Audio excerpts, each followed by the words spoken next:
est-ce qu'on peut parler 2 secondes de mon nouveau fond de vidéo? Je suis trop contente, la bibliothèque elle est toute neuve donc il fallait obligatoirement que je fasse un commentaire dessus. Bonjour tout le monde, moi c'est Lilia et bienvenue pour cette nouvelle vidéo. On se retrouve du coup pour parler de mes coups de cœur de lecture de l'année 2024. Je sais que nous sommes déjà fin janvier mais je n'ai pas pu filmer la vidéo plus tôt, du coup on se retrouve fin janvier pour mes lectures coup de cœur de 2024. Alors j'ai certains livres que je vous montre ne sont pas des 5 étoiles. Je m'explique, ce sont plus des livres qui jusqu'à maintenant me restent en tête, et pour moi si un livre te reste en tête même après des mois après l'avoir lu, c'est que c'est un bon livre. Alors je commence avec un livre que je n'ai absolument pas en papier mais du coup que j'ai en e-book.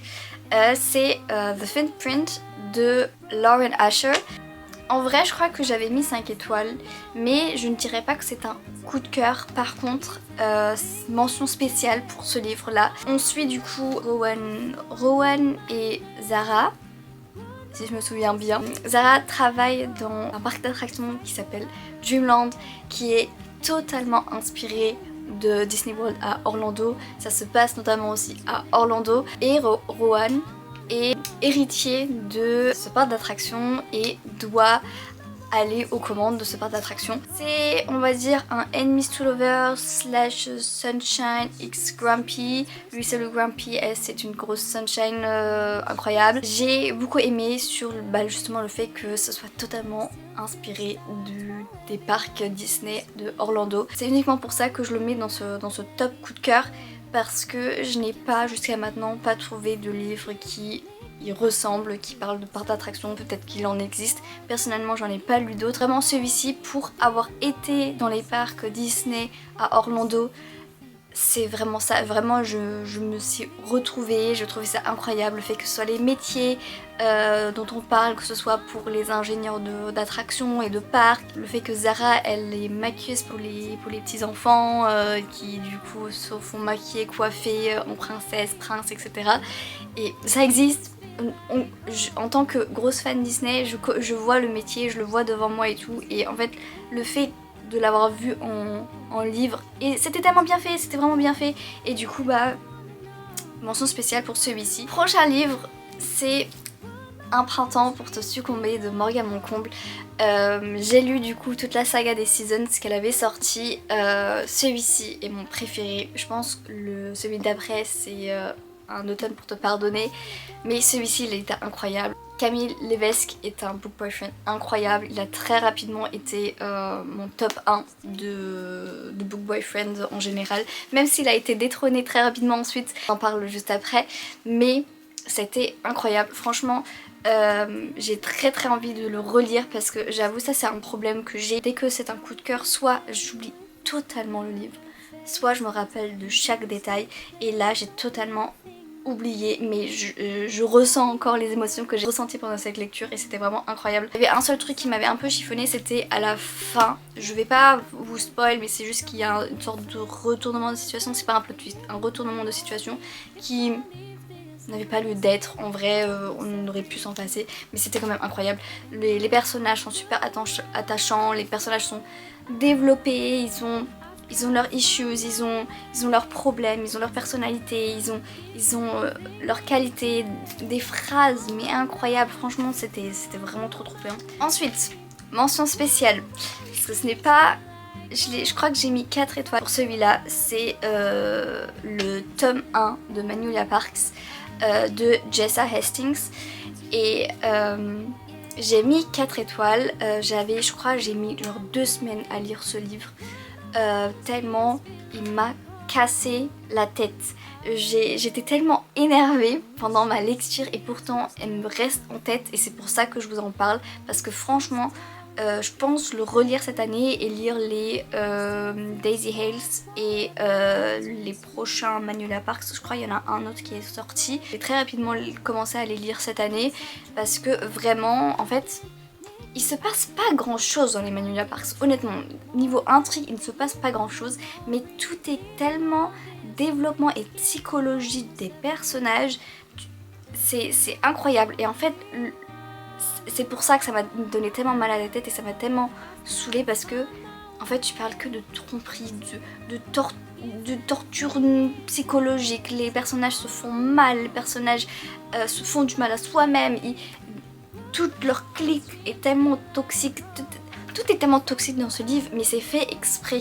C'est fait exprès, c'est démontré, c'est vraiment le but de ce livre, c'est pas pour montrer un truc ultra bienveillant, mais en fait c'est vraiment de montrer la psychologie des personnages et c'est tellement intéressant, même si c'est vraiment fatigant à le lire. Franchement c'est pas pour passer, honnêtement j'ai pas passé un beau moment du style je me suis amusée devant le livre, mais c'est juste super intéressant en fait. Je saurais même pas aujourd'hui encore vous parler de l'intrigue principale de l'histoire parce qu'en vrai il y en a pas tant que ça. En fait il se passe des choses mais en même temps il se passe rien parce qu'en fait t'es vraiment juste dans la tête des personnages et tu vis à travers leur tête et à travers leurs erreurs et comment ils enchaînent encore les erreurs. J'ai jamais vu ça, mais franchement ça me reste en tête et donc pour moi, comme je l'ai dit, si un livre me reste en tête alors que je l'ai lu je crois il y a un an, je crois que je l'ai lu en avril 2024, c'est que c'est un bon livre. Ah oui, j'en ai pas parlé, mais la plume elle est incroyable. Personnellement je l'ai lu en français.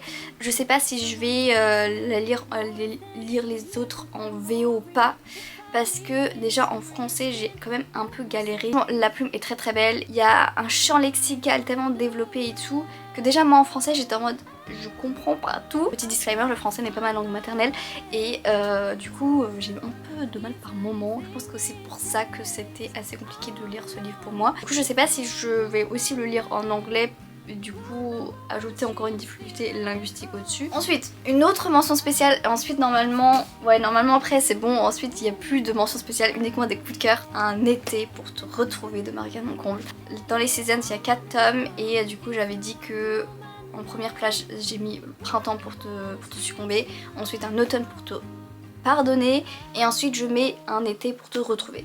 Je pense aussi notamment parce que l'été c'est ma saison préférée et que vraiment dans les seasons tu retrouves vraiment l'ambiance de chaque saison et c'est ça que j'ai vraiment adoré. C'est un second chance et je n'aime pas les second chance, mais il y a là aussi une sorte de développement de psychologie des personnages. Les personnages font des erreurs, ils acceptent d'avoir fait des erreurs, ils assument d'avoir fait des erreurs et c'est profond, c'est triste. Il y a beaucoup de bleu dans mes post-it, c'était très triste ce tome alors que c'est l'été, normalement c'est la joie et tout, c'était très triste et franchement ça m'est resté en tête pas mal de temps, donc c'est pour ça que je vous en parle là. Je peux pas vous dire si c'est un sad end ou un happy end, mais franchement il était triste, attachant et m'a un peu énervé aussi par moments, donc voilà, il m'a fait ressentir des émotions et c'est ce qu'on veut, donc mention spéciale pour ce tome là.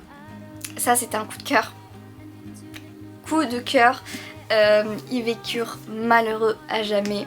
Tome 2 de était une fois un cœur brisé de Stephanie Garber. Il était incroyable. Attendez, je vous montre quand même, juste j'enlève la jaquette parce qu'en vrai, comme ça il est beaucoup plus beau.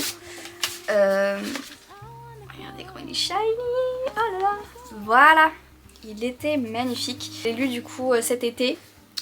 Pour les personnes qui me suivent sur Instagram ont suivi un petit peu mes réactions par rapport à ça et j'étais bouche bée, je savais même plus qu'est-ce que je voulais, pourquoi je suis là, franchement c'était tellement bien. J'ai jamais lu un livre comme ça qui respecte tellement les caractéristiques d'un conte de fées. C'est vraiment un conte de fées. Et que ce soit comment c'est écrit, comment c'est décrit, comment les personnages sont. Grosse mention pour Jax, il était waouh quoi, enfin juste incroyable. Écrit à la 3e personne je crois, oui, comme un conte, il y a tout. Il y a de la romance, il y a du suspense. Les descriptions des tenues, oh là là, vraiment des tenues de contes de fées, c'était trop bien. Des légendes, du mystère, de la magie, des malédictions, de la romance, une douceur, c'est trop bien. Ensuite, on passe officiellement à mon plus gros coup de cœur de l'année 2024. C'était absolument pas prévu. Plus de ça, je l'ai lu juste après ce coup de cœur, donc franchement je ne m'attendais absolument pas à ce que j'enchaîne des coups de cœur parce que franchement j'étais bouche bée après avoir fini ce livre. Mais alors là, Et c'était vraiment pas prévu. Pour vous dire, le livre, je l'ai demandé pour mon anniversaire, juste par recommandation, parce que je l'ai vu à la FNAC et j'étais en mode ah, il a l'air sympa. Mais sans plus, je ne m'attendais pas, je ne savais pas dans quoi est-ce que je m'embarquais. Better Than the Movies de Lynn Painter. Et c'est incroyable. Là c'est la version VO parce que du coup je me suis racheté la version VO. Je l'ai lu du coup en français. Vous avez dit que Camille Levesque de Un printemps pour te succomber a été détrôné très rapidement en été. Et en fait il a été détrôné par Wes Bennett. Wes Bennett, c'est un book boyfriend incroyable. Et pour moi je pense qu'il n'y aura jamais mieux que ce monsieur ici. C'est du coup une romance young adulte et c'est vraiment du young adulte qui respecte les codes du young adulte. Liz, elle fait des erreurs, elle est fleur bleue, elle est rêveuse, elle rêve du grand amour, l'amour avec un grand A, elle est une grosse fan des rom-coms. Elle a grandi avec ça, elle porte tout le temps des jolies robes à fleurs, du maquillage, c'est une petite girly girl. En fait c'est tout simplement comme ça qu'on est, en fait on est innocent, on est bête, c'est le lycée, c'est incroyable, franchement c'était trop mignon, c'était drôle. On parle aussi beaucoup sur la notion du deuil, de l'amitié, la peur du changement après le lycée. Comment est-ce que c'est, qu'est-ce qu'on fait, l'université, les craintes de ce qu'on a en l'année de terminale. Et vraiment c'est tellement bien, c'est tellement mignon. Wes Bennett, il est tellement attentionné, attentif, bienveillant. Vraiment c'était juste incroyable, c'était juste génial. Je crois que j'ai pleuré de joie, je suis passée par toutes les émotions, j'ai pleuré et tout. Et c'était vraiment trop bien. Franchement, s'il y a un livre de tout là que je vous conseille, c'est Better Than the Movies. Ensuite, on passe à Just for the Summer de Abby Jimenez. C'était mon tout premier livre que j'ai lu en VO. Je lis habituellement tout le temps en français. La grosse majorité des livres que j'ai là, c'est du français. Et j'ai commencé avec Just for the Summer. J'étais en panne de lecture, je savais pas ce que je voulais lire, j'avais pas envie, j'avais encore en stock ce livre là sur ma liseuse et j'ai fait bon allez vas-y, et en pire si t'aimes pas bah tant pis, en plus c'est de l'anglais, vas-y. Et au final j'ai adoré. La lecture anglaise, c'était tellement rapide, tellement simple alors que je m'y attendais pas. C'était vraiment la première fois que je lisais en anglais, vraiment un roman en anglais. Et c'était tellement simple. Le livre est incroyable. Ce que je ne savais pas, c'est que Just for the Summer, c'est je crois le 2e ou 3e tome de la série. Quand je l'ai lu, bah, ça ne se voyait pas parce que tu suis d'autres personnages. Et je pense qu'en fait ça aurait été bien si ça avait été genre le premier tome. Apparemment il y a des personnages que tu connais déjà. Et du coup tu n'as pas ce mystère de un espoir de ils vont changer. Finalement ça m'a donné un sorte de mystère parce que du coup je connaissais pas les personnages et c'était trop bien. Franchement c'était trop cool. Au début je pensais que ça allait être juste une petite romance cute en été, d'été et tout, mais pas du tout. Ça parle de tellement de sujets plus profonds, les mommy issues, les family issues, le fait de trouver un chez-soi fixe, le fait de vouloir déballer ses cartons et de rester à un certain endroit, le fait de trouver la bonne personne au mauvais moment, c'était tellement beau et franchement il faut absolument que je me l'achète en papier parce que franchement il était tellement bien et j'aimerais tellement encore le relire pour le annoter, pour repasser par toutes ces émotions. C'était trop bien. Justin est un book boyfriend vraiment trop cute qui passe aussi par tellement de phases de difficultés et voilà, c'était ouf, c'était trop bien. Même deg de ne pas avoir pu filmer la lecture, mais parce que vraiment je m'attendais pas à ce que ce soit si bien. Ensuite, alors là, il rejoint du coup Better Than the Movies, vous allez très vite comprendre pourquoi, parce qu'en fait il s'appelle Nothing Like the Movies de Lynn Painter et c'est tout simplement le tome 2 de Better Than the Movies. Celui-ci du coup je l'ai lu en anglais, c'était donc le 2e livre que j'ai lu en anglais juste après Just for the Summer et franchement j'ai chialé. Dans ce tome 2 on retrouve Liz et Wes 2 ans plus tard, ils sont du coup à la fac. Et il s'est passé des choses, que ce soit niveau séparation. Wes est désormais le personnage le plus torturé des deux, même si Liz aussi elle est torturée parce qu'ils ont encore une fois fait des erreurs, et en même temps c'est tellement mignon parce que Wes il essaye de la reconquérir. Du coup c'est une sorte de second chance. J'ai dit en début de vidéo je déteste les second chance, mais là en fait c'est un second chance différent parce que tu as suivi ces personnages juste là, tu sais, tu les as suivis de leur début jusqu'à ce qu'ils se mettent ensemble, et là en fait le fait que hop 2 ans plus tard rien n'est plus que comme tu les as laissés en fait dans ce livre là. Je sais pas du tout comment les gens ils ont fait pour attendre là. Déjà moi j'ai dû attendre entre l'été 2024 et je crois que c'est sorti en novembre ou octobre je crois il est sorti. Waouh, je sais pas lequel des deux je préfère, ils ont des ambiances totalement différentes. Celui-ci est plus il est plus joyeux je dirais, celui-ci est beaucoup plus triste, ou en tout cas personnellement j'ai beaucoup plus pleuré dans celui-ci. J'avoue j'ai aussi un peu forcé le délire, je m'étais mise avec mon casque, avec la version réduction de bruit, et j'ai écouté l'OST de Blue Spring Ride, l'animé, l'OST I Will. En fait pour les personnes qui n'ont pas vu l'animé Blue Spring Ride, qui connaissent pas trop, qui connaissent pas vraiment l'intrigue, pour que je vous explique le rapport avec Nothing Like the Movies et pourquoi ça m'a fait tant pleurer du coup. Cette OST elle est liée au personnage de Ko, protagoniste masculin. Ko a vécu un deuil par rapport à sa mère qui est décédée à cause d'une maladie, et il a dû grandir trop rapidement et a du coup souffert par la perte de ce parent, et c'est ce qui se passe avec Wes.